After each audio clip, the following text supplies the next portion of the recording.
All right, Instagram is up as of now, and Substack is up on its own, I think, and looking good. What's up, chat room? Hit the like, share the show. Be up in just 1 minute. Happy Friday. Look, we made it through another week, and you said we wouldn't, and I was right again.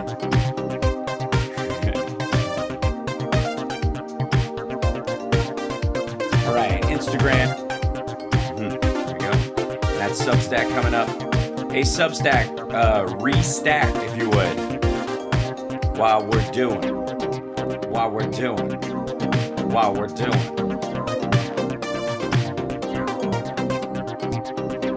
We're going to be appointing very pro-crime judges. Moon River.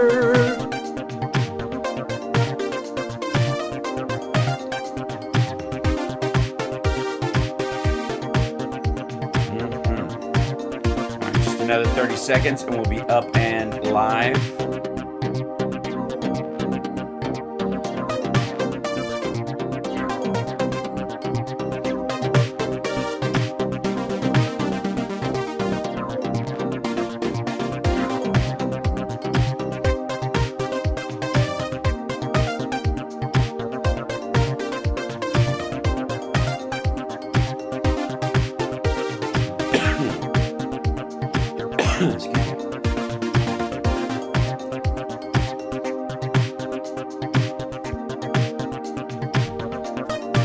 All right, let's get going. I'm ready to jump right in. Good morning, everybody. Hello. Happy Friday. It's Friday mornings, Mega Worldwide, and we're joined, of course, as usual, by the greatest chat room in the history of chat rooms. What's happening, people? Good morning. It's not only Friday we will do that in the second hour with our dear friend and compatriot Rob Glenn, but joining us in the first hour is the lovely, the talented Dana Goldberg, who many of you know from Steph's show and the like, but her own podcast as well, and her stunningly funny, talented way of being on this planet Earth right now. And I will bring her on right now. Good morning. Hi. Good morning, Hal. Oh my God, this is fascinating. I'm in the HAL sphere. Look at what you've done. Yes, I know. I find it very important to maintain a certain level of wry silliness, and it's my space. It's my potty, and I'll do what I want to. Damn right. In these things, and I am increasingly put off by faux news. People who have a news desk. Everybody from the Daily Show to Nick Fuentes. That there's this thing about if you have a desk and a mic and you look like a demo for an early Johnny Carson thing, somehow that gives what you're talking about a little more, sanctity, a little more. Right, yeah. And so I want to make sure that my words should stand on their own. So I'm not using any crutches. So the sillier, the better. And fuck gravity. I mean, who needs gravity? Let's do this in zero gravity. Right. Why should we even be on Earth at this point? It's a dumpster fire. It's a dumpster fire. Al, get back here. I'll grab it. I'm sorry. Yeah, I'm back. I'll okay, grab your I'm here. something and get you grounded. Yeah. Thank you. Yes, I'm always anchored when I'm in the ship. The bunker's another story. I have a bunker and a cabin as well. It's getting increasingly silly. You one actually of the people sound like most of my lesbian friends at this point. Sure. You're right. Well, I've got we have a lot in bunker, common. A cabin. Yeah. The only thing is I have long hair. I think that's the one thing that sets me apart. Right. I'm just still kidding. have it. So first of all, yes, dumpster fire, yes, that, but this is your first time being on the show, so I have a new tradition that I've started recently with people who've never been on the show before, because we will invariably talk about the things that are important to talk about that are current right now. But are there any stories that you think deserve more attention that aren't getting them right now? There's the thing, everybody has something that I find sticks in their craw or draws their particular attention. What would be yours? This would be the one that the Air Force and the military has rescinded the retirement packages for our proud patriots, our proud trans patriots that have served between 15 and 18 years that they are forcing out of the military. The Air Force has now said they're not giving them their retirement packages. And I have some friends that have fought for this country bravely, much longer than Pete Hegseth ever did, and Bone Spurs McGee, who's in the White House. And that actually is the one that makes me most angry right now. It's absolute bullshit. Yeah, I don't get the point where it's interesting. I'm fairly certain, like, there are the Timothy McVeighs of the world that they would not pull back on their stuff. People who attacked on January 6th, will continue to get theirs. These are people who, threw their entire oath in the trash and attacked their fellow Americans, and they'll get it. But it's their idea of, like, will dissuade people who are trans from being trans in the future by showing them there's no future in it. That really is the methodology, right? On all these things, is that you can't, don't think there's hope down that road. It's the lamest, most cowardly way of dealing with any of these issues, but it's their default. Absolutely, it's their default. And if you think about the trans military, you want to talk about people that are patriotic. Our trans community is willing to fight for a country that's treating them like second-class citizens, that's telling them you're not equal under the law, that you're not going to have health care, and they still want to put their lives on the line every single day for this country. That's patriotism. I don't care what anyone says. Yeah, that's a deeper love for the Constitution than the people who are, manipulating the system to drive back. But I will say, Dana, in all fairness, and in deference to Cheeto Cittadini over there, he says, oh, this is the wrong one. This is the PED podcast, guys. Hold on. I have to re-up my page. It's always annoying when this happens. Here, I'll go back to there. Trump apparently said he had a hard time too, because at the Purple Heart gathering yesterday, he was like, I had it tough too, was his. And I gotta say, I'm stunned that he can still get away with that. That he can still, it's amazing to me that like there's not, that people don't walk out of there going, okay, dude, we're done. Or someone calling him out. Yes. Absolutely. I mean, listen, Hegseth served for a millisecond. I know he was in the military. I'm not taking that away from him. I mean, there's a lot of other things that make him a horrible human being. But the narcissism of this orange felon blows my mind that no one's calling him out. Kamala Harris did an interview, I think it was on Colbert, and it was she's not surprised by everything he's doing. She's surprised by the capitulation of people she thought would actually defend our democracy, actually call him out, actually say he's full of it. And to me, that's as well. I mean, the military is I believe, one of the most sacred things in this country when it comes to protecting our Constitution, our freedom, our democracy. And for him to be like, I've had it tough. I had a hangnail. It got infected. I almost lost my big toe. Get the fuck out of here. Right. There are so many of those, like, this should have been the line, him mocking a disabled reporter, the Access Hollywood tape. I got to say, that's for us. Most of the time when we're talking about what our outrage meter would be pegged 100%. by, right? But when it comes to MAGA, I'm always looking for what will do it for them. And right now, the Epstein thing, which we'll obviously deal with in a minute, was, it is having that effect. No matter what he wants to do, that's the news, and it's very real. What's going on? They're freaking out in the White House. There's these mid conversations. They had to cancel that JD Vance gathering. They just had it in, like, the Situation Room. That's how bad it is. This is very, like, Nixon-y shit going on.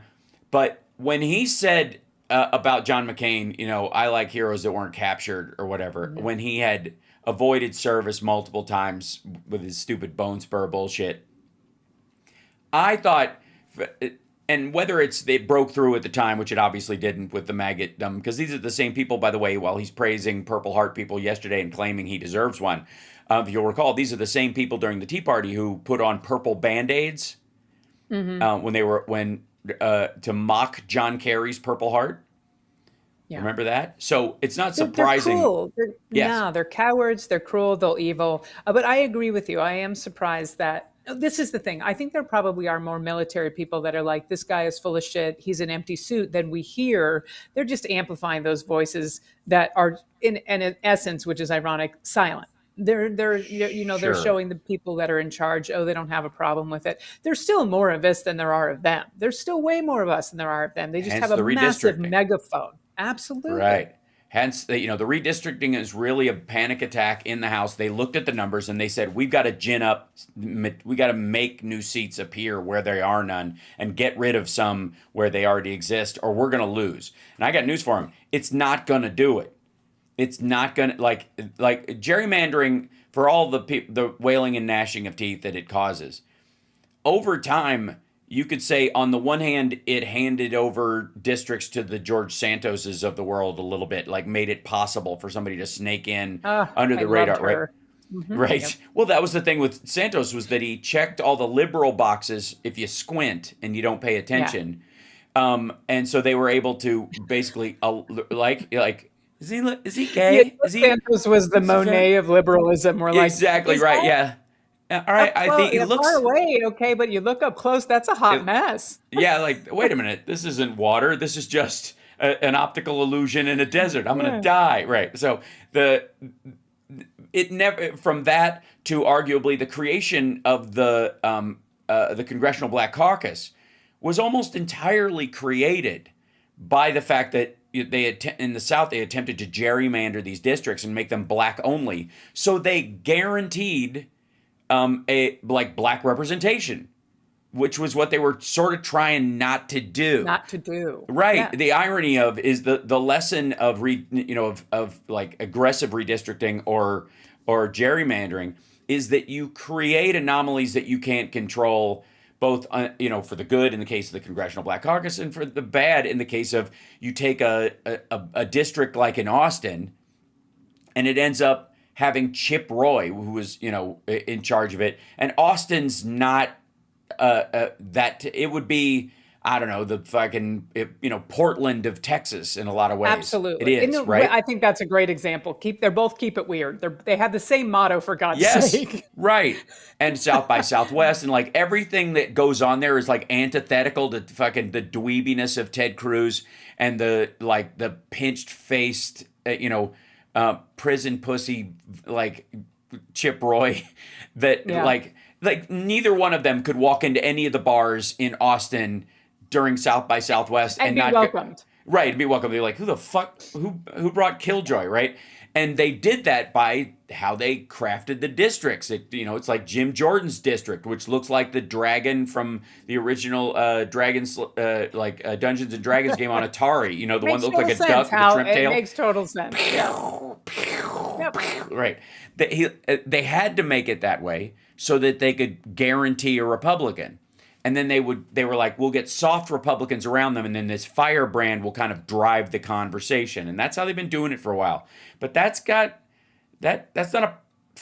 runway doesn't last forever. You're gonna run out of runway. They're all soft Republicans. Ask their wives. I don't think I've seen a hard Republican in 20 years. But listen, this is the thing. I want Democrats to go on the offense. Listen, Texas, I'm so proud of you. Jasmine Crockett, everyone down there that left the state. I hate when they say fled, because that's when they said, oh, you abandoned your seat. No, in fact, if they had stayed and put up with this bullshit, to me that would have been abandonment. Your constituents wanted you to do exactly what you did. You go to Chicago, you make sure they can't do this vote. But this is what I want. I want Democrats to get on the offense. You know what? Screw this. Gavin Newsom, redo the maps. Take a vote, redo them. Let's take all of the seats. Don't stop at 5, because what's going to happen is they're going to go, wait. Let's take this to the Supreme Court. We're going to have to take this to the Supreme Court. And the Supreme Court, if they say you're not allowed to do this, well, then Texas can't fucking do it either. So let's go on offense and let's put them on their heels. That's what I want. Well, that seems to be what's happening too. Whether I want to say it's New York and California are both making noise about both of these things. The issue, though, is the question of whether they need to do it or not, whether we have to venture over our own line, because everybody knows how much Trump loves Rasmussen, It's almost like it's the Maria Bartiromo of polls. It's it tells him what he wants to hear, audience of one. And I lately on my live stream, in the afternoons have been pointing out that they're doing videos that seem to have an audience of one for Trump. Like I've never seen a polling company doing a "Hey, what's up?" video on YouTube in my life until Rasmussen started doing these Trump's kind of fucked videos. And it's them. It's not like Ipsos or any of these other ones went, well, we're going to let's do a deep dive and kind of a nerd polling thing because it's so popular because of the Steve Kornacki CNN shift or whatever. No one can be Steve Kornacki and his tie. No. Don't even try and do it, everyone. Yeah, that dude. You don't have the khakis for it, you little bastard. You don't have the khakis for it. Yeah, Timu Steve Kornacki is not making it for me over there. This wow, this is a wow, and this is, as they say, a boing. And you're like, Jesus, dude. Yeah, take it dial down. It. All right, okay, all right. You're at a 20. We need you at a 6. Yeah, you're trying way too hard. But I mean, how do you make statistics exciting? I mean, I've been able to do it, but very few can. Apparently, you fire the guy who's giving you the statistics and get someone who will fake them for you. That's what just happened. Right. Well, that was, and I have to say, I got to bring up the pictures of it.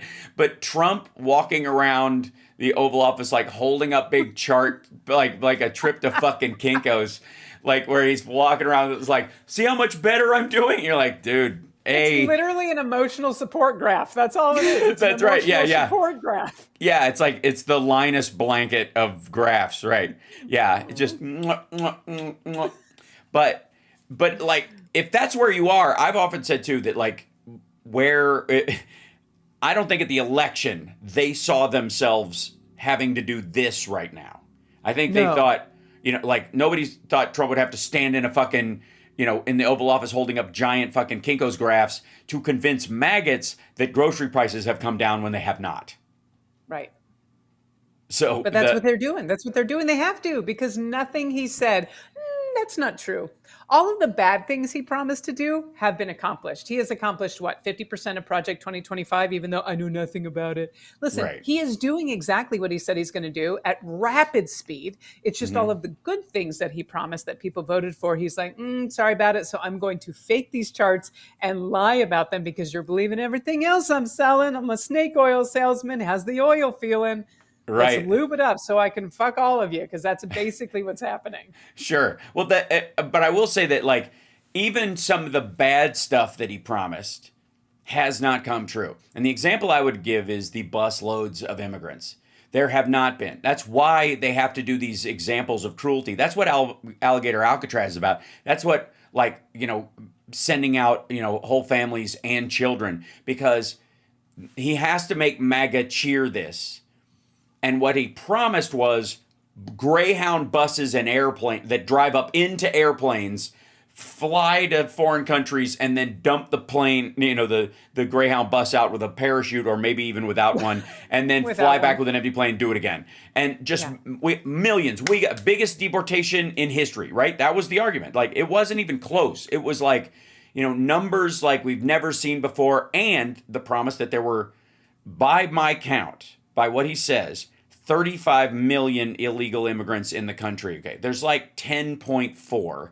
It's one of the lowest ebbs it's ever been because of COVID and a bunch of other factors. 100%. Biden actually deported more people in his first 6 months than Trump has in his. If you look at the numbers side by side, but they will never do that. This is a complete failure, which is why they're giving them this 3,000 person a day minimum or whatever it is. And here's your bonuses, and we're going to pay off your student loans. And let's be honest, most people that still have student loans would never sign up for ICE. They don't belong to the same party. Sorry, having a student loan proves that I am an educated person who knows they're full of shit. Right? Yeah. You are unless correct, unless it's the old Spider-Man, Superman. Who the hell was he?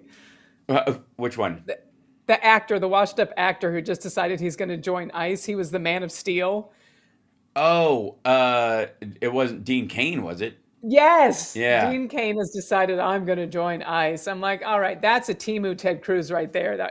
He's awful. Hey, beats waiting tables again, I guess.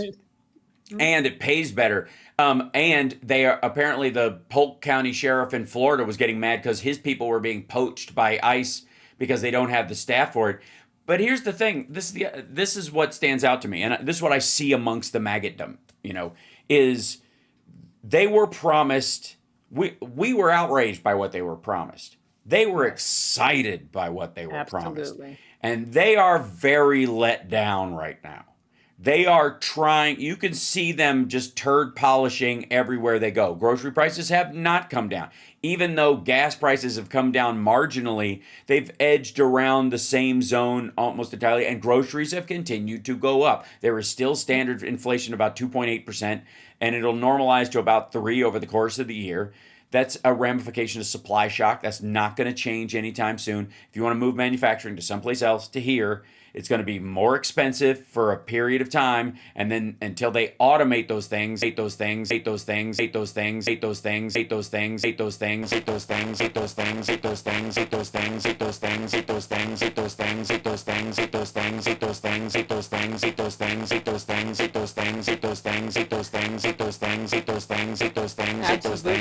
How Sparks, something is happening. You are in a cycle of like a frozen track, and all I keep hearing is equals things, and I don't know how to fix it. Is it just on my end?